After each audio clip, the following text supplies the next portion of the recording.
कुछ भी कहने से पहले सबसे पहले तो अपने मंत्री जी से और सभी अधिकारियों से क्षमा चाहूंगा कि अगर मैं कुछ ज्यादा बोल गया तो प्लीज दिल पे मत लीजिएगा, क्योंकि वैसे भी आपने दिल पर लेना तो कब का ही छोड़ दिया है। अब आज सुबह जब मैं उठा तो मैंने अखबार के पन्ने को जैसे ही पलटा, उसमें देखने को मिला हेडलाइंस कि 31 जुलाई तक पढ़ाई वगैरह सब कुछ बंद रहेगी।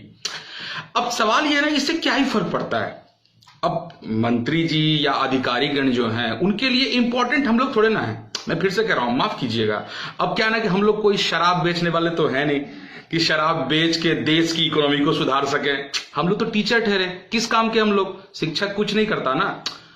अगर हम लोग ने क्या किया है? ये जो मंत्री जी हैं हमारे, इनको बचपन में शायद हमारे जैसे किसी शिक्षक ने पढ़ाया होगा। गलती की ना उन्होंने। ये जो अधिकारी महोदय ऑफिस में बैठे हुए हैं बड़े बड़े पद पे, इनको भी इनके टीचर ने पढ़ाकर गलती कर दी। शिक्षक का मूल्य कहां है देश में?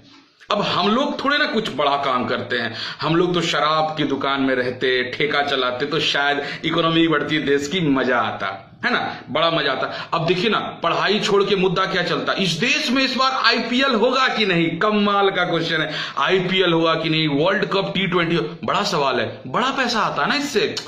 सवाल पैसे का है दोस्त, पढ़ाई से किसे मतलब है? पढ़ाई तो गया सरसों तेल लेने, वो भी बड़ी बड़ी ब्रांड का ना, ब्रांड का तेल है। भीड़ बढ़ाओ पर पढ़ाई नहीं। अब एसओपी फॉलो करने कहते हैं, बाप रे, स्टैंडर्ड ऑपरेशन प्रोसीजर या पता नहीं क्या क्या। और हम लोग को थोड़ा ना उसका कोई ज्ञान है। टीचर्स लोग तो बस यूं ही फालतू के बैठे हुए रहते हैं। पढ़ाई लिखाई से हमें तो बस यूं ही जोड़ दिया गया है। माफ कीजिएगा मंत्री जी। अब हम लोग क्या है ना कि हम लोग बस चालक तो है नहीं कि बस में सबको चढ़ा दें। कितनी भी भीड़ हो, कोरोना उससे थोड़े ना होता है। और मजेदार बात यह है कि आजकल चला हुआ हैशटैग कैंपेन, मंत्री जी आकर अचानक से कहते हैं बच्चे नहीं चाहते कि एग्जाम हो, गार्जियंस नहीं चाहते कि एग्जाम हो। भाई साहब, जरा मेरा एक सवाल याद रखिए और इसे जरा सोचिए। भूल जाइए कि अभी कोरोना है, भूल जाइए कि अभी कोई समस्या है, और अब पूछिए इस देश के सभी बच्चों से या सभी से कि क्या वो अभी परीक्षा देना चाहते हैं। अरे यार, आप भी कमाल करते हैं। कोई भी इस तरह की बातों में, अधिकतम, मैं सभी के बारे में नहीं कहूं, अधिकतम बच्चे कहेंगे सर अभी मत लीजिए, बाद में लीजिएगा। ये आज भी पूछिए और 10 साल बाद भी पूछिए, मामला वही रहेगा। किसे बेवकूफ बना रहे हैं आप? किसे बेवकूफ बना रहे हैं? Hashtag no exam in Covid.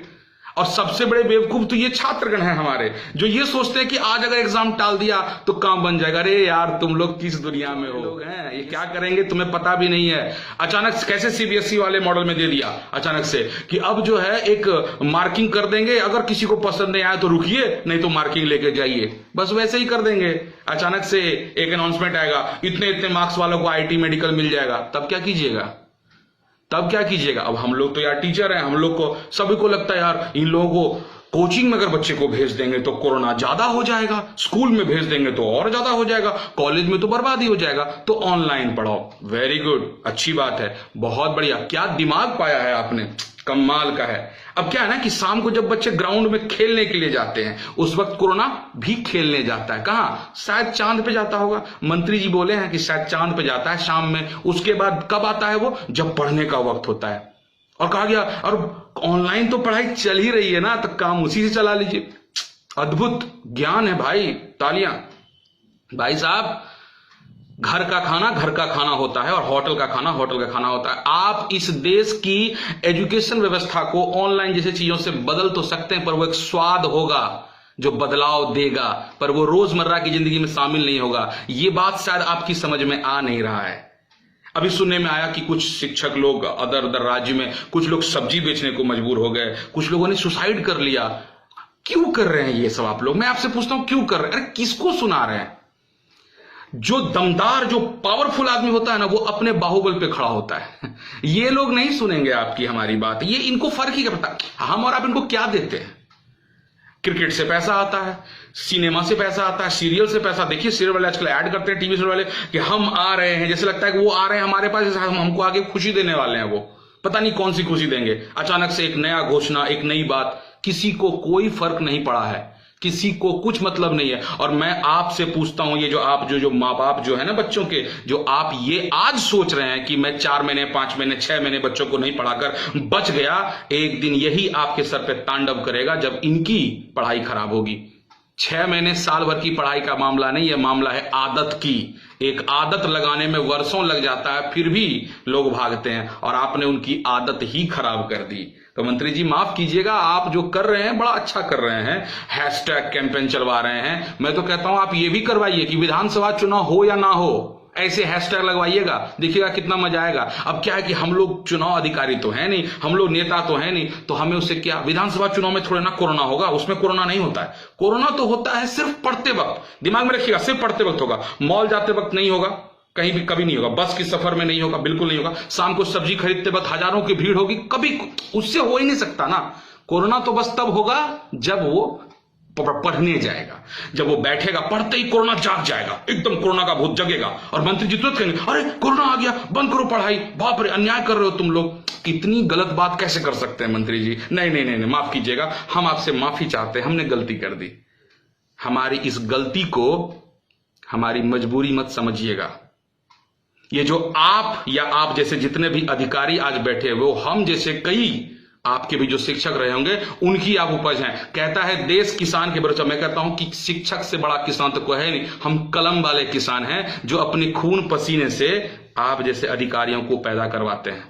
आज कितने सारे आईएएस, इंजीनियर, डॉक्टर्स, अगर शिक्षक ना हो तो क्या होगा। और कहने के लिए सरकारी स्कूल खोल दिए हैं, सरकारी दफ्तर हैं पढ़ाई लिखाई के लिए। आप लोगों ने किसी काम का छोड़ा है सरकारी शिक्षकों को? जन वितरण प्रणाली में डाल दिया, जनसंख्या गिनने डाल दिया, बोझा ढोलने वाला बना दिया अपने शिक्षकों की। क्या इज्जत करेंगे? अगर शर्म कीजिए, अभी भी शर्म कीजिए, कोई काम नहीं देगा।